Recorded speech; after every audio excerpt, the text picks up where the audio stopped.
সকাল সকাল বড় ধামাকা, অ্যাকশনে ভারতীয় সেনা।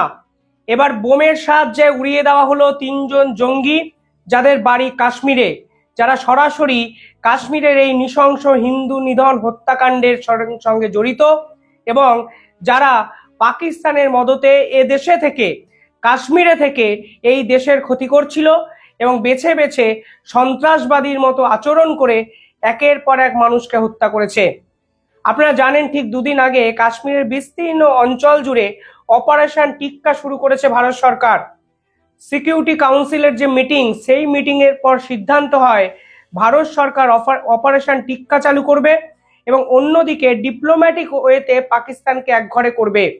সেই মিটিং এ উপস্থিত ছিলেন প্রধানমন্ত্রী নরেন্দ্র মোদী, ডক্টর জয়শঙ্কর, অমিত শাহ এবং রাজনাথ সিং। অজিত দোভালের নেতৃত্বে এই ধরনের একটি টিম ফর্ম হয়। সেই টিমের দায়িত্ব দেওয়া হয় ইস্টার্ন কমান্ডারকে এবং এই টিমের দায়িত্ব হলো বেছে বেছে কাশ্মীরের একাধিক বাড়িতে সার্চ করা এবং যারা এই পেহেলগাম হত্যাকাণ্ডে সরাসরি জড়িত তাদেরকে এই পৃথিবী থেকে সম্পূর্ণভাবে নিরাময় করে দেওয়া। কালকে দুজন লস্করি নেতার পাশাপাশি আজকে সকালে একাধিক জায়গায় সার্চ করে তিনজন জঙ্গিকে আইডেন্টিফাই করা হয় এবং আইডেন্টিফাই করার সঙ্গে সঙ্গে তাদের বাড়িকে বোমা দিয়ে উড়িয়ে দেওয়া হয়। দেখুন, এই বিষয়টা আমার কাছে অন্তত অভিনব লাগছে। আপনারা বুঝতে পারবেন কাশ্মীর সরকারের যে প্ল্যান অফ অ্যাকশন, এই ভারত সরকারের সঙ্গে তারা মিলেমিশে একদম অন্যভাবে কিন্তু করার চেষ্টা করছে। ভারতীয় সেনা এর আগে কোনো জঙ্গির বাড়ি উড়িয়ে দিয়েছে বলে আমরা কিন্তু খবরে কখনো দেখিনি। কারণটা কি? কারণ ভারতীয় সেনারা বুঝতে পারছে সেই বাড়িতে হয়তো এমন কিছু আরো জিনিস থাকতে পারে যা পরবর্তীকালে এই নৃশংস মানুষ হত্যাকাণ্ডের সঙ্গে জড়িয়ে যেতে পারে বা ব্যবহার হতে পারে। এর জন্য বেছে বেছে সেই পরিবারকে ঘরছাড়া করে সেই বাড়িকে সমূলে উৎপাটন করতে চাইছে ভারতীয় সেনারা। আজকে সকালে যে খবর এলো সেখানে দেখা যায় লস্করি তৈবার সঙ্গে যোগসাজশ খুঁজে পাওয়ায় তিনজন জঙ্গির বাড়ি সম্পূর্ণভাবে উড়িয়ে দিয়েছে ভারত। সাউথ কাশ্মীরে এই ঘটনা ঘটেছে। লস্করি তৈবার সঙ্গে ঘনিষ্ঠ যোগাযোগ ছিল এই ব্যক্তিদের। এই ব্যক্তির নাম প্রকাশ করা হয়েছে ভারতের পক্ষ থেকে। তিনজন ব্যক্তির নাম আহসান শেখ, শাহিদ আহমেদ এবং জাহিদ আহমেদ। এদের বিরুদ্ধে অভিযোগটা কি ছিল? এদের বিরুদ্ধে অভিযোগ ছিল এই আহসান শেখ বলে ব্যক্তি লস্করি তৈবার ব্যাকগ্রাউন্ড ওয়ার্কার্স, যারা দিনের পর দিন কাশ্মীরে লুকিয়েছিলেন এবং লস্করি তৈবা যখন কাশ্মীরে এই ধরনের ঘটনা ঘটায় তাদেরকে গ্রাউন্ড লেভেল সাপোর্ট দিয়েছিলেন। আমি লাগাতার ধরে দুদিন ধরে আপনাদের ভিডিওতে বলছি যে গ্রাউন্ড লেভেল সাপোর্ট ছাড়া এই ঘটনা হতে পারে না। অজিত দোভাল নিঃসন্দেহে গ্রাউন্ড লেভেল সাপোর্ট গুলোকে আগে খুঁজে বার করার চেষ্টা করবে। যারা দিনের পর দিন ভারতবর্ষে আছেন, ভারতবর্ষের সম্পদকে ব্যবহার করছেন কিন্তু পাকিস্তানি জঙ্গিদের মদত করছেন, তারা কিন্তু পাকিস্তানির মদতপুষ্ট ওই জঙ্গিদের থেকেও নিঃসন্দেহে বেশি ভয়ঙ্কর। এবার গ্রাউন্ড লেভেল সাপোর্ট গুলোকে খুঁজে তাদেরকে বোম মেরে উড়িয়ে দেওয়ার পরিকল্পনা ভারত সরকার নিয়েছে, যা নিঃসন্দেহে প্রশংসনীয় এবং যার রেজাল্ট আজকে সকালেই আমরা পেলাম।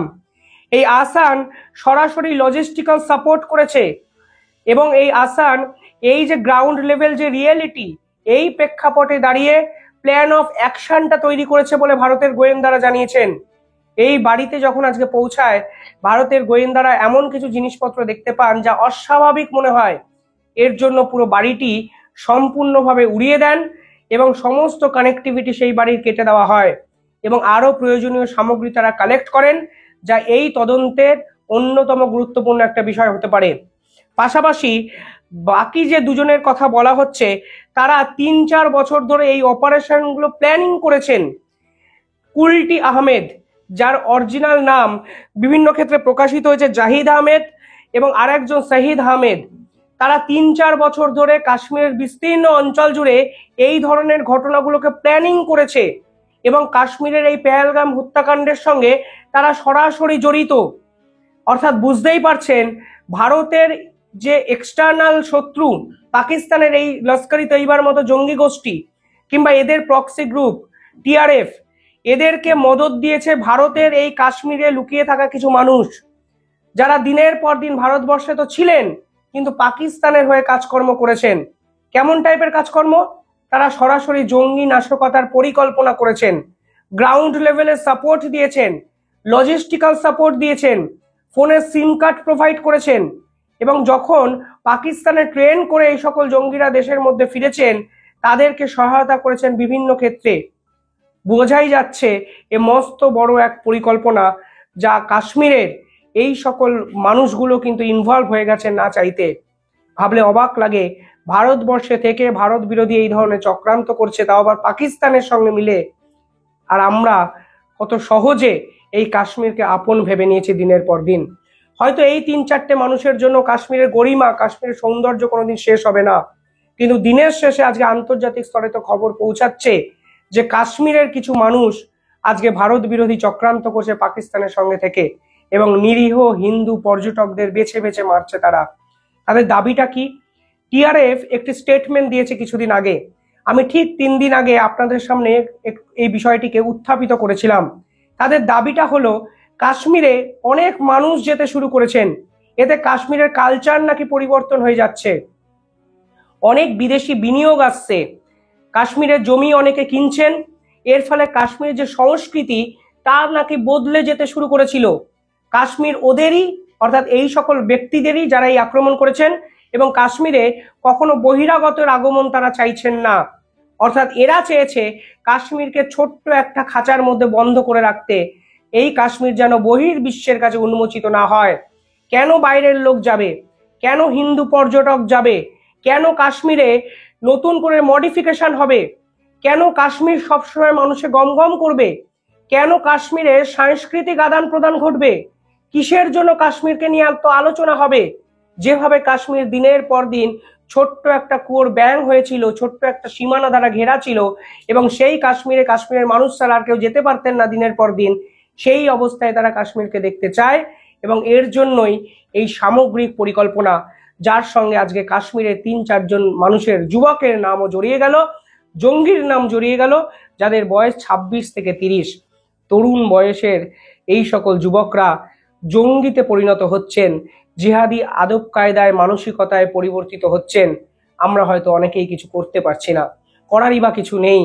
তারা যেভাবে নিজেদেরকে গ্রুম করেছেন, তাদের আপব্রিঙ্গিং যেভাবে হয়েছে, সেই প্রেক্ষাপটে দাঁড়িয়ে হয়তো এটাই তাদের ভবিতব্য ছিল। কিন্তু আজকে ঘরগুলোকে খুঁজে খুঁজে খুঁজে খুঁজে তাদেরকে উড়িয়ে দিল ভারতীয় সেনা, যা ভারতের কিন্তু অন্যতম বড় সাফল্য। অর্থাৎ একদম সমূলে উৎপাটন করো, শুধু এদেরকে ধরে লাভ নেই। এদের ঘরের যত রকম প্রয়োজনীয় সামগ্রী আছে, সেখান থেকেই হয়তো রক্তবীজের মতো আরো একটা জঙ্গি তৈরি হতে পারতো। ফলে সমস্ত কিছু উড়িয়ে দাও, কোনো রকম জিনিস ছেড়ে রেখো না, কারণ এদেরকে ছেড়ে রাখা মানে, এই সামগ্রীগুলোকে ফেলে রাখা মানে হয়তো ছোট্ট একটা আলপিন থেকেও পরবর্তীকালে ভারত বিরোধী এই ধরনের ইসলামিক জঙ্গিগুলো তৈরি হবে। আর এইখানেই অজিত দোভালের অপারেশন টিক্কা কিন্তু দিনের পর দিন লাগাতার 2-3 দিন ধরে অ্যাকশন চালু করতে শুরু করেছে, যার সব থেকে বড় সাফল্য কিন্তু আজকে এলো, যেখানে সকালের 1 ঘন্টার মধ্যে 3 জন সাউথ কাশ্মীরের জঙ্গিকে আইডেন্টিফাই করে তাদের ঘরগুলোকে উড়িয়ে দিল ভারতীয় সেনা। আজকে এই পুরো কাজকর্মটি করা হয়েছে সাউথ কাশ্মীরে, পুলওয়ামাতে এবং সোফিয়ান এবং কুলগাম, এই 3টি জায়গায় কিন্তু ভারতীয় সেনার 3টি টিম এই অপারেশন চালায়। পাশাপাশি পাকিস্তান সরকারের পক্ষ থেকে একটি বিবৃতি এসছে। তারা কি বলেছে জানেন? তারা বলেছেন, আমরা কাশ্মীরের এই ঘটনায় ইন্টারন্যাশনাল ইনকোয়ারি চাইছি। পাকিস্তানের এই যে এই রকম যে স্টেটমেন্ট, এই স্টেটমেন্ট কিন্তু পুরনো একটা প্রবাদকে মনে করায়, চোরের মায়ের বড় গলা। যেই ঘটনায় পাকিস্তানের যোগ সরাসরি বোঝা যাচ্ছে, যেই ঘটনায় একাধিক যে ছবি প্রকাশিত হয়েছে, লস্কর-ই তৈবার বিভিন্ন লিডারের নাম সামনে এসছে, যেই ঘটনায় পাকিস্তান সরাসরি জড়িত প্রমাণ সামনে এসছে, সেই ঘটনায় প্রতিবাদ করতে গিয়ে এরা বলছে ইন্টারন্যাশনাল ইনকোয়ারি চাই, আন্তর্জাতিক তদন্ত হওয়া দরকার। এবং আজকে পাকিস্তানের পক্ষ থেকে এক অতি জনপ্রিয় নেতা, জনপ্রিয় মানে কুখ্যাত নেতার বাইট সামনে এসছে। সেই বাইটে উনি কি বলছেন আমি নিঃসন্দেহে আপনাদের দেখাবো। সেই নেতার নাম বিলওয়াল ভুট্টো। তিনি কি বলেছেন? তিনি বলেছেন, যদি ওরা জল বন্ধ করে, যদি ওরা সিন্ধু নদীর জল বন্ধ করে, তাহলে আমরা রক্ত গঙ্গা বয়াবো। পুরো এই ভাষায় কোট আনকোট তারা বলেছে। भारत को कहना चाहूंगा कि सिंधु हमारा है और सिंधु हमारा रहेगा। या इस दरिया से हमारा पानी बहेगा या उनका खून बहेगा। জল দেবে, না হলে রক্ত নদীর বন্যা তারা বইয়ে দেবে, এই রকম কথাবার্তা কালকে পাকিস্তানের এই ধরনের কুখ্যাত নেতা বলেছেন। তিনি কি বলেছেন? তিনি বলেছেন মোদি পাকিস্তানের উপর মিথ্যে অভিযোগ করছে। ঠিকই বলেছেন, পাকিস্তানের উপর এই গোটা বিশ্ব মিথ্যে অভিযোগ করে। 9/11 হামলায় পাকিস্তান জড়িত ছিল, মিথ্যে অভিযোগ করেছিল আমেরিকা। সেই লাদেনকে পাকিস্তানে ঢুকে আমেরিকান সেনাবাহিনী কিন্তু মেরেছিল গোটা বিশ্বের সামনে। ইউএস এবং ইউএন ডেজিগনেটেড একের পর এক জঙ্গির আশ্রয়দাতা পাকিস্তান, সেখানে তো ভারত জড়িত ছিল না। সবাই কেন পাকিস্তানের বিরুদ্ধে মিথ্যে অভিযোগ করে বলুন তো?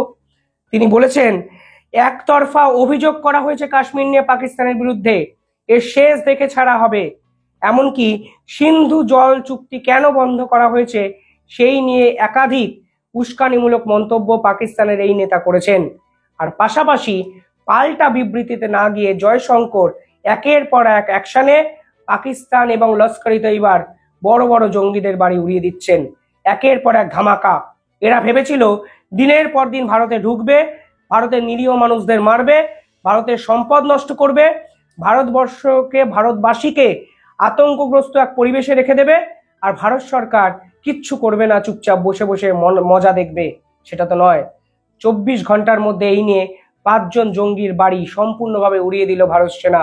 আমার দৃঢ় বিশ্বাস অপারেশন টিক্কা যদি আগামী 1 সপ্তাহ আরো চলে, তাহলে এই পাকিস্তানের জঙ্গিরা যারা কাশ্মীরে লুকিয়ে আছেন তাদেরকে বেছে বেছে টেনে যেভাবে সেনাবাহিনী মারছে, এই এক দৃষ্টান্ত স্থাপন করবে ইতিহাসে। এবং এর একটা বিহিত হওয়া দরকার, শেষ হওয়া দরকার। কিভাবে দেখছেন আপনারা কমেন্টে জানাবেন।